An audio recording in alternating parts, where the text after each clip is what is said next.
भारत के most wanted Pakistani आतंकी की वापसी के लिए अमेरिका इस समय भारत के साथ पूरा सहयोग कर रहा है।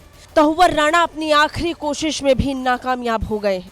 सुप्रीम कोर्ट में भारत में नहीं आने की बात कहने वाले तहुवर राणा अब भारत किसी भी कीमत पे आएंगे, ये एक बार फिर अमेरिकी सुप्रीम कोर्ट ने साफ कर दिया है। अमेरिकी सुप्रीम कोर्ट से 2008 के मुंबई हमलों के दोषी तहुवर राणा को बड़ा झटका लगा है। भारत प्रत्यर्पण पर रोक लगाने की उनकी याचिका को कोर्ट ने खारिज कर दिया है। 26/11 मुंबई हमले के दोषी तहुवर राणा ने भारत प्रत्यर्पण किए जाने से बचने के लिए कोर्ट का दरवाजा खटखटाया था।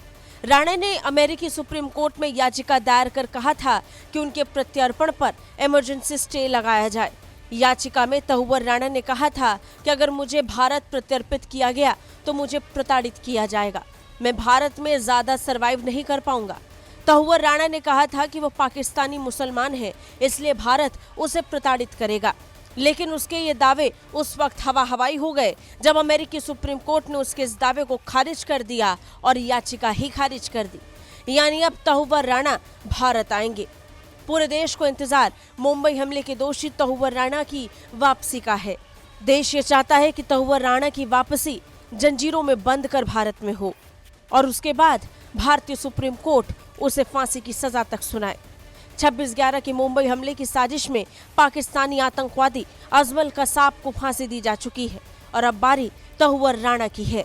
तहुवर राणा को भारत लाए जाने का रास्ता अब साफ हो चुका है। अमेरिका के सर्वोच्च न्यायालय ने तहुवर राणा के भारत प्रत्यर्पण को पहले ही मंजूरी दे दी थी, लेकिन बार बार पैतरे अपनाकर वो सुप्रीम कोर्ट में याचिका दायर कर समय को बढ़ा रहा है। लेकिन अमेरिकी सुप्रीम कोर्ट उसके पैतरेबाजी में फंसने वाला नहीं है, ये कोर्ट साफ कर चुका है। बिना समय गवाए उसकी हर एक याचिका को कोर्ट खारिज कर रहा है और भारत भेजने का रास्ता साफ कर रहा है।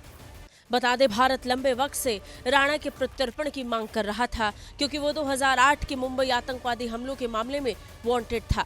इससे पहले वो सैन फ्रांसिस्को में उत्तरी सर्किट के लिए अमेरिकी अपील न्यायालय सहित कई संघीय अदालतों में कानूनी लड़ाई लड़ चुका है।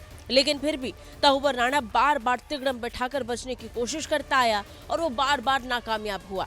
भारत और अमेरिका दोनों का अमेरिका के सुप्रीम कोर्ट में तर्क था कि तहुवर राणा को डेविड हेडली की आतंकवादी गतिविधियों के बारे में जानकारी थी। 13 नवंबर को तहुवर राणा ने अमेरिकी सुप्रीम कोर्ट में मामले की रिव्यू के लिए याचिका दायर की थी। कोर्ट ने उस याचिका पर सुनवाई करने से इनकार कर दिया और ये सिलसिला बस यूं ही चल रहा है, जिसके बाद तहुवर राणा परेशान है क्योंकि उसे भारत आने से डर लग रहा है। ब्यूरो रिपोर्ट, भारत तक।